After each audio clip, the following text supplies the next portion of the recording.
Hello there everyone and welcome to a new review on the channel, and today we're looking at a book, yes, a magic book, and that is Kranzilla Unleashed, The Magic of Nathan Kranzo. This is a book I haven't seen many reviews about or many people really talk or rave about it, and it's such a good book.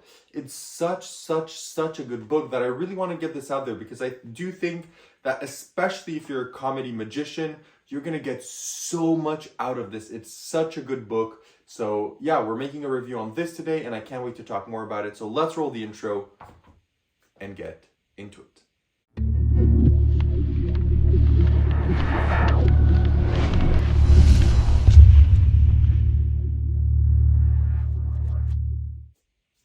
Perfect, so you decide to stick around, which means you want to learn more about Kranzilla Unleashed. So what is Kranzilla Unleashed? Well, it's a magic book based on the magic of Nathan Kranzo. So it's a magic book that ranges from a lot of things. You have stage material, you have material with like fruits, you have material with coins, you have material with cards, you have material with billets, you have materials with balloons. You have so many different things in here that it's just great. So of course I can't really perform anything for you regarding this. There are some routines that I like and we're going to talk about them, but there's a lot of magic inside of this book that you can enjoy. So let's get into it. So where do you buy this? How much does it cost and what do you get? So this is pretty much available anywhere. You can look at all your favorite magic shops. You could maybe find this in stock. I know at the big magic shops such as Vanishing Ink or Penguin, for example, they have this in stock. If not, they had it at my local magic shop, so you can maybe check at yours too, or at your favorite magic shop. Maybe you're going to find this in stock. This will set you back around 45 Canadian, which is 45 US, which is around 60 Canadian. And what you get is this. So you get this book. Be careful because in the image on the site, it kind of looks like it's a hardback book, but it's not. It's your typical just book like this. Okay. So you get this book and inside you get a bunch of routines. So first I also want to talk about the paper stock and everything. The book is really well made and it's, you know, it's really nice. It's printed with the effects, with everything. The book looks nice and feel nice. It's a nice little book to have. So now it's what I think interests everyone is the routines. So let's go into here. These are all the routines that you get. So you get a bunch of magic here. You're getting a lot of magic. I'm going to let this here so you can see. I hope the camera is focusing on it. But yeah, you can see kind of the table of contents. And I'm going to tell you my favorite routine. So we're going to go through here because as always, I put my routines with a post-it, the ones that I enjoy. So one, there's a princess card trick where he does a spin with no gimmicks. There's no gimmicks at play here, where the routine is basically you have 5 cards, you ask them to think of one, you go behind your back to place one in your pocket, you then come back, you tell them, do you still see your card? They're going to say no. So you say, oh, so I got it right. They're going to say yes, but you tell them, you thought of what card exactly? They're going to say the 2 of spades, and then you remove from your back pocket the 2 of spades. You say, of course I got it, but you also name the only card with a different back. So that uses no gimmicks. It's a really cool take on a princess card trick. Another routine that I liked is his take on the triumph. It is one of the most simplest triumphs I've ever seen. And it's a triumph where the spectator shuffles the deck face up into face down. Riffle shuffles the deck themselves. It's great. It's just so fooling and it's the simplest method known to mankind. And you're like, how did I not think of this? There's that routine. It's a really cool triumph. Then there's another routine called Porn Name, which is one where basically he has someone come up on stage, make up a name if they were a porn actor based on their birthday, etc.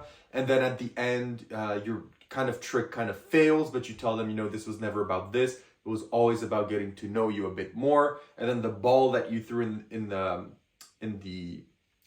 audience from the start, to pick the audience member, you ask someone to throw it back, and that ball has a message in it and it says, hi, it's a pleasure to meet you. I hope that you're doing well. And it says their name, right? Like their made up name that they made. So that one is a very cool and commercial routine. There's another one, which is a really cool box transposition where you kind of find 4 aces. You then have a spectator try to find the aces, but before they do that, they sign a card. You place their signed card in the box. You have them touch 4 cards, apparently the 4 aces, but with a shake or with time as direction, those 4 aces become 1 card, which is their signed card, and in the box where their card was is the 4 aces. That's a really cool routine as well that I really, really like. Then there's another one, which is a take on a book test with an ungimmicked book, which is really ballsy and really out there, and really the simplest book test you've ever seen in your life, but it's a really cool one. So there's a book test in here as well. And there's 2 more routines that I really like. There's a Tic Tac Vanish routine where you show, like, you have some Tic Tacs and you just do this and they disappear. And the thinking behind it, oh my God, I don't even know how he came up with this idea. The thinking behind it is incredible. It's not something that you're going to be able to do a lot or anywhere or everywhere, is what I mean. But I think in the right scenario, you could literally fry even the most knowledgeable magicians ever with that routine. And the last routine that I enjoyed is a peek. So he gives you a really classic peek, but he gives you some justification to it. So those are the routines that I like. But there's additional things there with a copper silver. There's a routine where you have an apple change with an orange, but the apple then, instead of changing with the orange, merges into it. So inside of the orange, there's an apple, some really crazy stuff like that. There's a routine with a balloon. There's stuff with invisible decks, and there's a lot of scripting for comedy magicians here. So there's a lot of like gags, scripting, and little moments that you can add if you're a comedy magician to heighten your script and your jokes. So if you're a comedy magician, there's a lot of that here as well. Even if you just want tricks, as you saw, I told you a bunch of tricks, which basically justify the price of the book. So that's what you get. So continuing on to difficulty, what is the overall difficulty of this book? I think this ranges from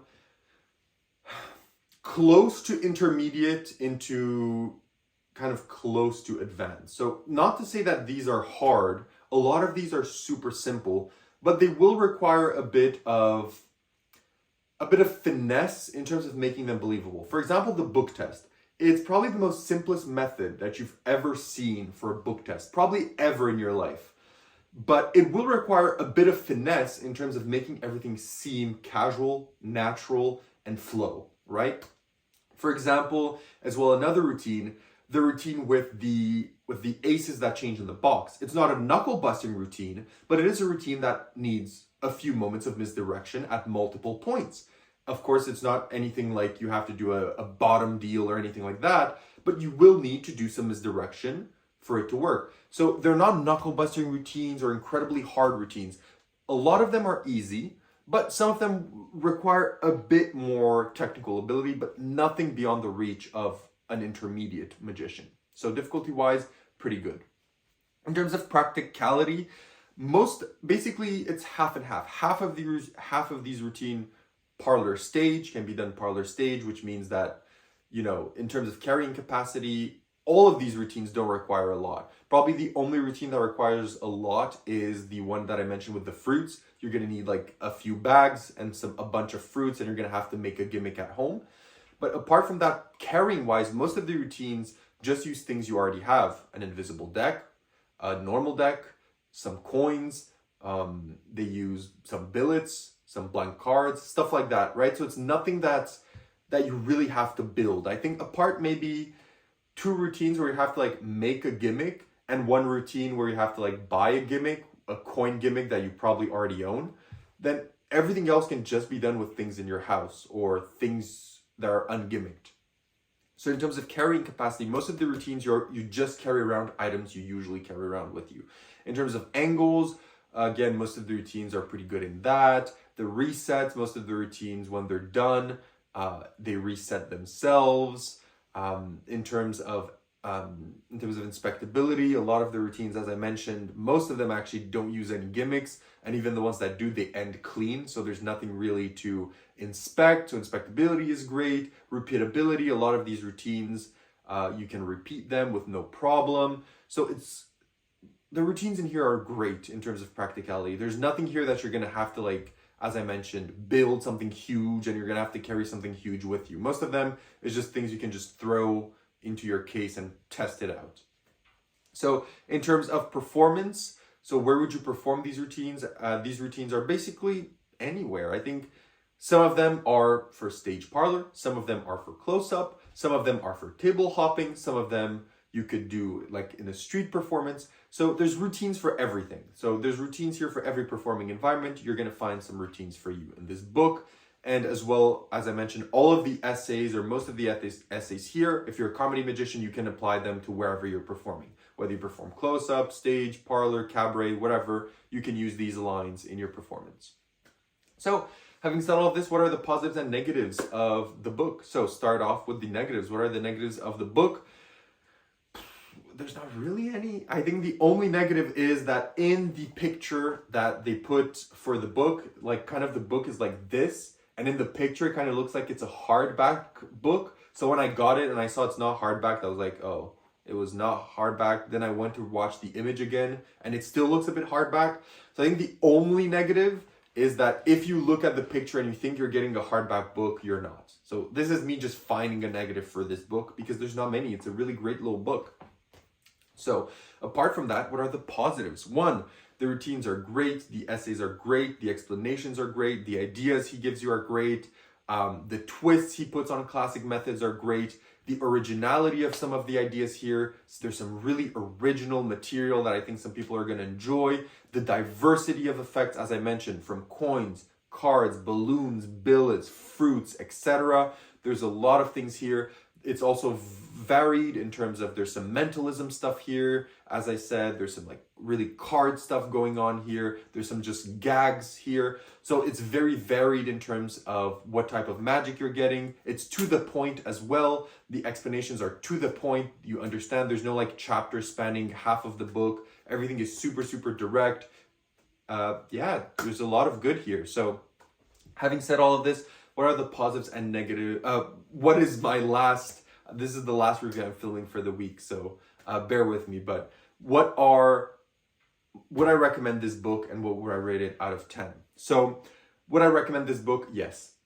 Honestly, yes. I think that if you like Nate Kranzo, if you own some of his material and you enjoy it, or if you're just a fan of his, or if you're a comedy magician, run and buy this book. I think you're going to enjoy it a lot. So I recommend it. As you saw, there's some of these routines I've performed and I am going to continue performing. They're that good and I'm going to come back to them as well, I know, throughout the years. So there's some really good and strong material here. I definitely recommend this book. So what would I rate it out of 10? I think an 8.75 on 10. It's a very good book. It was an enjoyable read from start to finish. Yeah, so I heavily recommend it. I think you're going to enjoy it too. So if you have any questions, leave them down below. Make sure to like and subscribe, and I'll see you all in my next video. Bye-bye.